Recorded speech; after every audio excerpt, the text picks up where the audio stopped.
A growing body of research shows that eating more, like our ancestors did, could reduce common diseases that afflict Americans. KPBS science and technology reporter Thomas Fudge has this story about intermittent fasting. The way Americans eat has led to a common condition called metabolic syndrome, in which blood sugars are high, as are the risks of heart disease and type 2 diabetes.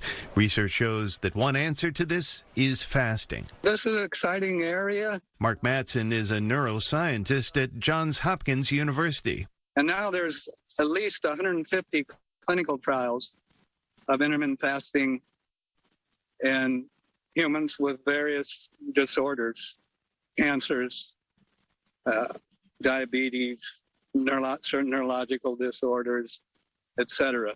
Mattson is involved with one of those trials. They're testing two groups of adults over 55 who have obesity and insulin resistance who are at risk for Alzheimer's disease. The test group is fasting 2 days a week when they consume only 500 calories. Based on animal studies, we think that it's possible the intermittent fasting eating pattern could shift those brain biomarkers of Alzheimer's disease in a favorable direction.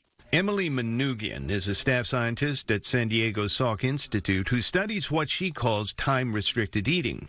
The principle is to limit your eating to, for instance, a 10-hour window of time, say between 8 a.m. and 6 p.m. This is based on circadian rhythms, the body's internal clock, which expects eating and activity to occur when it's light out. Your body functions differently at different times of day.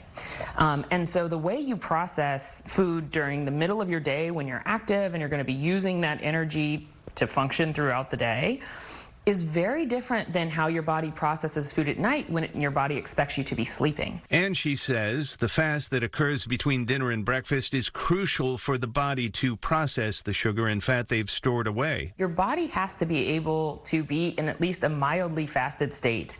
And I'm not saying fasting for days, mainly while you're sleeping is when you're fasting, to be able to break down energy stores that you have. And so if you're constantly eating late into the night, you're never able to really kind of break down your own energy stores because you need to be fasting for at least 12 hours before you're kind of really tapping into breaking down fat that you have and turning it back into energy for your body. Mark Mattson says the shift in the body's use of food stores from glucose to fat is a metabolic shift that comes with fasting and is very important to the body's health.